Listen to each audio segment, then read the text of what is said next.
अस्सलाम वालेकुम friends, welcome to my channel टेंडा पाकिस्तान। कैसे हैं आप सब? उम्मीद करता हूँ सब खैरियत से होंगे। दोस्तों, आज की जो हमारी वीडियो है इसमें हमारे पास टेंडा का एसी राउटर है जिसका मॉडल है AC8। हम इसकी आज सेटिंग करेंगे और सेटिंग करते हुए इसके जो फीचर्स हैं उनको डिस्कस करेंगे। सबसे पहले इसे लॉगिन कर लेते हैं। लॉगिन करने के लिए इसका जो बाय डिफ़ॉल्ट IP होता है इसकी बैक साइड भी हमें उसका IP वहाँ पे दिख जाएगा। हम वहाँ से नोट कर लेंगे 192.168.0.1। ये डिफ़ॉल्ट IP है। फर्स्ट इंटरफेस हमारे सामने है। कनेक्शन टाइप की बात करें तो हमारे पास यहाँ पे PPPoE Russia static IP, dynamic IP address, PPTP, L2TP की हमें यहाँ पे ऑप्शंस मिल जाती हैं। अगर हमारे पास स्टैटिक IP है तो हम स्टैटिक IP को यहाँ पे सिलेक्ट करेंगे और उसके बाद IP address, subnet mask, default gateway, DNS वगैरह देके ओके कर लेंगे तो हमारा स्टैटिक IP के ऊपर यहाँ पे सेटिंग कंप्लीट हो जाएगी। डायनामिक एड्रेस, अगर हमारे पास बैकएंड पे कोई भी राउटर लगा हुआ है जिस पे ऑलरेडी इंटरनेट चल रहा है तो हम ये वाली सेटिंग जो है डायनामिक IP तब सेलेक्ट करेंगे।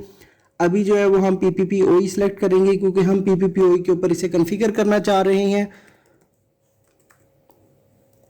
यूज़र नेम इसका टेस्ट है, पासवर्ड भी इसका टेस्ट है। और यहाँ पे नीचे वाईफाई पासवर्ड की बात करें 11223300, मैं अभी ये पासवर्ड यहाँ पे सेट करना चाह रहा हूँ। बाद में हम इसको चेंज भी करेंगे। नीचे ओके के बटन के ऊपर यहाँ पे क्लिक करेंगे तो जो भी सेटिंग है ये यहाँ पे सेव हो जाएगी। Detected you can access internet हम एक्सेस कर सकते हैं। यहाँ पे ऑनलाइन डिवाइस की बात करें तो एक जो डिवाइस है वो भी कनेक्ट है जो कि मेरा लैपटॉप है। और वैन IP एड्रेस की बात करें तो हमें एक IP एड्रेस मिल चुका है, डिफ़ॉल्ट गेटवे है और DNS भी हमें मिल चुका है। हम इंटरनेट जो है वो एक्सेस कर सकते हैं। लेफ़्ट साइड पे देखिए तो सबसे ऊपर जो है वो हमारे पास स्टेटस है। स्टेटस में हमने ये सारी चीज़ें देख सकते हैं। उसके नीचे अगर देखा जाए तो इंटरनेट सेटिंग है। इंटरनेट सेटिंग में हमारे पास ऑपरेशन मोड सबसे पहले मिल जाते हैं। अभी हम राउटर मोड को हम यूज़ कर रहे हैं। इसके बाद हमारे पास WISP का ऑप्शन हमारे पास अवेलेबल होता है। इसमें हम अपने राउटर को एक्सटेंडर बना सकते हैं किसी भी वाईफाई के साथ, तो उसी के सिग्नल को ये आगे रिपीट करेगा। इसके बाद हमारे पास यूनिवर्सल रिपीटर की ऑप्शन है। ये वायरलेस से इंटरनेट रिसीव करेगा और अपने SSID से आगे ब्रॉडकास्ट कर देगा। यूनिवर्सल रिपीटर बनाना चाह रहे हैं तो हम ये ऑप्शन को सिलेक्ट करेंगे।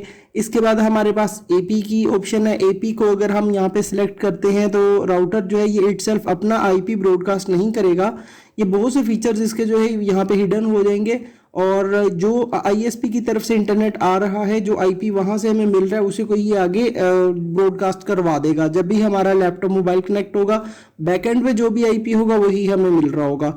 तो ऑपरेशन मोड में हमने ये सारी चीज़ों को देख लिया। अब राउटर मोड में मज़ीद हमारे पास वही सेटिंग्स नीचे मौजूद है जो हम ऑलरेडी फर्स्ट इंटरफेस के ऊपर देख चुके हैं।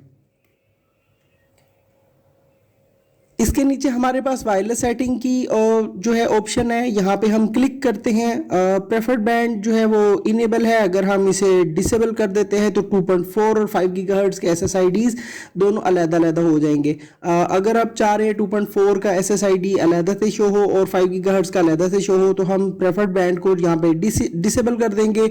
2.4 को डिसेबल करना चाह रहे हैं, 5 GHz को डिसेबल करना चाह रहे हैं तो 1 by 1 हम इनको भी यहाँ पे कर सकते हैं। SSID अगर आप चेंज करना चाह रहे हैं 2.4 के लिए तो यहाँ पे मैं Tenda_2.4G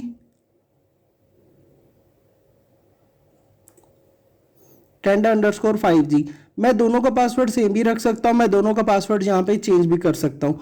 ये आपकी चॉइस है, आप किस तरह से इसे सेट करना चाह रहे हैं। वाईफाई में हम यहाँ पे SSID और पासवर्ड 2.4 और 5 GHz दोनों को किस तरह से चेंज करते हैं वो देख चुके हैं। गेस्ट नेटवर्क अगर आप इनेबल करना चाह रहे हैं तो आप यहाँ पे इनेबल कर सकते हैं और उसके लिए अलहदा से हम यहाँ पे SSID नेम भी सेट कर सकते हैं और उसकी वैलिडिटी भी यहाँ पे सेट कर सकते हैं कि हमें 4 घंटे के लिए चाहिए है या हमें 8 घंटे के लिए या ऑलवेज चाहिए। तो उसके बाद हम बैंडविड्थ की लिमिट भी लगा सकते हैं कि गेस्ट नेटवर्क जो है वो कितनी आपकी बैंडविड्थ को वो यूज़ कर सके। अगर आपके पास 8 MB का कनेक्शन है तो 4 MB आप अपने गेस्ट के लिए रख सकते हैं। गेस्ट SSID के ऊपर जितने भी मोबाइल या डिवाइसेस कनेक्ट होंगी तो उनके पास 4 MB से ज़्यादा की स्पीड नहीं जा रही होगी। बाकी की जो स्पीड है वो इजीली हम यूज़ कर सकेंगे। अभी हम इसको डिसेबल कर देते हैं। यहाँ पे सिग्नल स्ट्रेंथ की बात की जाए तो 2.4 गीगाहर्ट्ज और 5 गीगाहर्ट्ज दोनों हाई के ऊपर है। हम दोनों को हाई ही रखेंगे ताकि हमें मैक्सिमम सिग्नल आउटपुट मिले। इसके नीचे वायरलेस पैरामीटर्स की बात करें तो हमारे पास नेटवर्क मोड इसका BGN है, N में हमें ज़्यादा स्पीड मिल रही होती है। वायरलेस चैनल की बात करें तो अगर आपके सराउंडिंग में 2.4 के जो सिग्नल है वो बहुत ज़्यादा है तो चैनल 13 को आप यहाँ पे सिलेक्ट कर सकते हैं। नॉर्मली जितने भी राउटर्स होते हैं वो फर्स्ट के चैनल के ऊपर कॉन्फ़िगर होते हैं, तो 13 चैनल आपके राउटर का होगा तो आपको 2.4 गीगाहर्ट्ज के ऊपर एक अच्छी स्पीड मिल रही होगी और इसके सिग्नल भी ज़्यादा दूर तक जा रहे होंगे। वायरलेस बैंड की बात करें, बैंडविड्थ की बात करें तो 20 मेगाहर्ट्ज में हमें कम स्पीड मिलेगी, 40 के ऊपर हमें ज़्यादा स्पीड मिल रही होगी, तो इसलिए हम 40 को यहाँ पे सिलेक्ट कर लेते हैं। 5 गीगाहर्ट्ज में हमारे पास AN और AC दोनों मोड हैं। सिर्फ आपके पास अगर आपको कंफर्म है आपकी सारी डिवाइसेस AC हैं तो आप AC सिलेक्ट कर सकते हैं, आपको ज़्यादा अच्छा डाटा मिल रहा होगा। आपको कंफर्म नहीं है कि आपके जो डिवाइस है वो 5 गीगाहर्ट्ज तो है, N मोड पे है, A मोड पे है या AC मोड पे, तो आप यहाँ पे मिक्स भी रख सकते हैं। चैनल की बात करें तो 161 एक सूटेबल यहाँ पे चैनल है, मैं यहाँ पे इसको सिलेक्ट कर लेता हूँ। और वायरलेस बैंडविड्थ की बात करें तो 80 मेगाहर्ट्ज के ऊपर हमें यहाँ पे बहुत अच्छी स्पीड मिल रही होती है। 867 Mbps के ऊपर हमारी कनेक्टिविटी बनती है और हम 500-600 Mbps का जो डाटा है वो इजीली यहाँ पे रिसीव कर सकते हैं। यहाँ पे बीम फॉर्मिंग जो है वो इनेबल है, इससे हमारी जो कनेक्टिविटी है वो ज़्यादा अच्छी बनी रहती है। अगर हम मूव भी कर रहे हैं तो ये अपनी कनेक्टिविटी स्ट्रॉन्ग रखता है, तो इसलिए हम इसे इनेबल ही रखेंगे। WPS के लिए यहाँ पे नीचे पिन भी हमारे पास अवेलेबल है। अगर आप डिसेबल करना चाह रहे हैं तो हम इसे डिसेबल भी कर सकते हैं, इनेबल WPS को करना चाह रहे हैं तो इनेबल भी कर सकते हैं। आप कोई भी दूसरी डिवाइस जो है WPS के साथ इसके साथ कनेक्ट करवाना चाह रहे हैं तो उसके लिए ये जो पिन है ये हम यूज़ कर सकते हैं। वायरलेस सेटिंग के नीचे हमारे पास बैंडविड्थ कंट्रोल है। यहाँ पे हमारे पास सिर्फ एक डिवाइस कनेक्ट है, अगर इसके साथ 5-7 डिवाइसेस कनेक्ट होंगी उन सब की डिटेल यहाँ पे आ रही होगी। हम किसी भी डिवाइस के लिए यहाँ पे डाउनलोड लिमिट लगा सकते हैं कि ये 128 KB 256 KB या मैनुअली जो है वो हम यहाँ पे सेट कर सकते हैं। 1024 का वैल्यू दे सकते हैं एक 1 MB के लिए, और 1024 जो है 512K हम यहाँ पे सिलेक्ट कर सकते हैं। 512K इसी के दरमियान में हम मैनुअल जो है वो ये 5 MB तक को सपोर्ट करेगा। 512K जो है 1024 जो है वो 10 MB तक चला जाएगा। तो इसी तरह हम यहाँ पे किसी भी डिवाइस को 1 MB 2 MB 5 MB जो भी स्पीड देना चाह रहे हैं वो यहाँ पे हम सेट कर सकते हैं। अपलोड की भी इसी तरह से हम यहाँ पे सेटिंग जो है वो मैनुअली यहाँ पे भी कर सकते हैं। यहाँ पे हम जो भी वैल्यूज़ दे देंगे उसी वैल्यूज़ के ऊपर जो डिवाइस है वो उससे ज़्यादा डाटा नहीं ले सकेगी।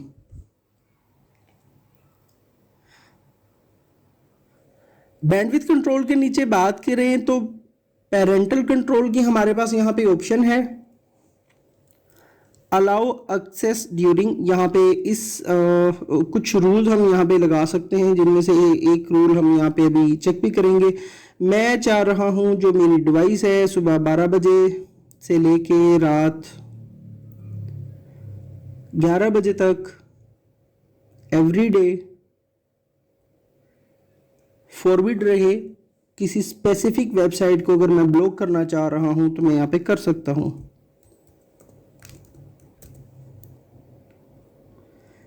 यहाँ पे जितनी भी डिवाइसेस कनेक्ट होंगी वो सब ऑनलाइन यहाँ पे मेरे पास आ रही होंगी। जिनको भी मैं ये पॉलिसी लगाना चाह रहा हूँ ये वेबसाइट इस जो डिवाइस है इसके ऊपर ये ना चले, मैं यहाँ पे इसको सिलेक्ट करवाने के बाद ओके कर दूंगा।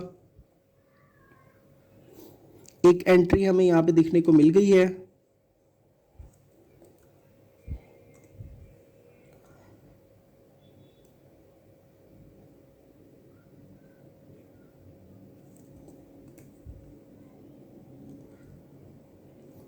इनकॉग्निटो मोड के ऊपर हम देख सकते हैं कि google.com जो है हमारे पास ओपन नहीं हो रहा। नॉर्मल ब्राउजर के ऊपर उसने कैशेस के ऊपर से जो गूगल है उसकी हिस्ट्री उसने मेरे पास शो करवा दी थी, इसलिए मैंने इनकॉग्निटो मोड के ऊपर चेक किया है ताकि मुझे कंफर्म हो सके जो मैंने यहाँ पे वैल्यूज अभी दी हैं गूगल को ब्लॉक करने के लिए वो ठीक काम कर रही हैं या नहीं कर रही। तो इसी तरह हम यहाँ पे इसे बंद कर देते हैं, हमें अभी इसे ऑफ करना है और इसको हम डिसेबल कर देते हैं, ओके कर देते हैं। तो यहाँ पे इनकॉग्निटो मोड के ऊपर गूगल जो है ये हमारे पास हम देख सकते हैं ओपन हो गया है।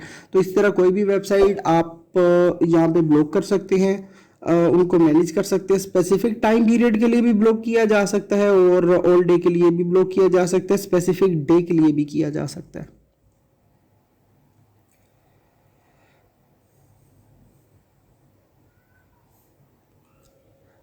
पेरेंटल कंट्रोल के नीचे हमारे पास स्लीपिंग मोड है। डिवाइस के ऊपर हमें एक छोटी सी एलईडी दिखने को मिलती है, हम ऑलवेज ऑन कर सकते हैं, ऑलवेज क्लोज करके हम ओके करेंगे तो जो उसकी लाइट है वो बंद हो जाएगी। क्लोज शेड्यूल रख सकते हैं कि इतने टाइम से इतने टाइम तक जो है लाइट जो है वो क्लोज रहे। ऑलवेज ऑन भी हम रख सकते हैं, इससे हमें आइडिया रहता है डिवाइस हमारी ऑन है या नहीं है, ऑन या ऑफ है। वाईफाई शेड्यूल की बात करें तो हम स्पेसिफिक टाइम पे अगर आपके घर में बच्चों के लिए आप डिवाइस लगा रहे हैं और आप चाह रहे हैं कि वो सिर्फ 2 घंटे के लिए से यूज़ कर सके, तो यहाँ पे हम टाइम और जो डे है वो यहाँ पे सिलेक्ट करने के बाद हम सेव करवा लेंगे, तो सिर्फ उसी टाइम तक जो है वो वाईफाई के जो सिग्नल है वो हमें दिखने को मिलेंगे। उसके बाद स्पेसिफिक जो टाइम हमने सिलेक्ट किया हुआ है उसके बाद जो है वो कोई भी इस डिवाइस को यूज़ नहीं कर सकेगा। तो ये एक पेरेंटल प्रोटेक्शन में भी ये चीज़ आ जाती है। स्लीपिंग मोड के नीचे हमारे पास एडवांस की ऑप्शन आ जाती है। यहाँ पे ब्लैक लिस्ट और वाइट लिस्ट की हमारे पास ऑप्शन है। हम मैक एड्रेस यहाँ पे ब्लैक लिस्ट में डाल देंगे तो वो जो डिवाइस होगी वो हमारी जो टेंडा का राउटर है इसके साथ कनेक्ट नहीं हो सकेगी, क्योंकि उसका मैक एड्रेस ब्लैक लिस्ट में हमने डाल दिया होगा। तो उसके अलावा इसके नीचे हमारे पास IPTV की इनेबल है। अगर IPTV स्पेसिफिक किसी VLAN के ऊपर चल रहा है तो हम यहाँ पे VLAN स्पेसिफिक जो है वो यहाँ पे दे सकते हैं मैनुअली। IP मैक बाइंडिंग है। IP मैक बाइंडिंग हम नॉर्मली राउटर्स के अंदर नहीं कर रहे होते। पोर्ट फॉरवर्डिंग है, किसी भी आपके पास अगर लाइव IP है और इस राउटर के आगे कोई भी मशीन है जिसको आप लाइव करना चाह रहे हैं तो उस मशीन का जो भी IP है वो हम यहाँ पे टाइप करेंगे। इंटरनल पोर्ट जो भी हो आपकी वो यहाँ पे आप इंटरनल पोर्ट, अगर पोर्ट 80 को आप करना चाह रहे हैं तो हम पोर्ट 80 यहाँ पे दे देंगे। और यहाँ पे प्रोटोकॉल TCP UDP या बोथ दोनों के लिए आपको चाहिए तो वो सिलेक्ट कर सकते हैं।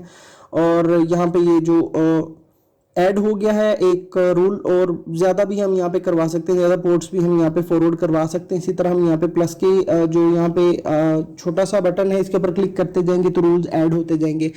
DDNS जो है वो डिसेबल है, हम इसे इनेबल भी कर सकते हैं। यहाँ पे कुछ सर्विसेज है, इनमें से कोई भी सर्विसेज लेके तो आप DDNS की सर्विस को इसके अंदर इंस्टॉल कर सकते हैं और यूज़ कर सकते हैं।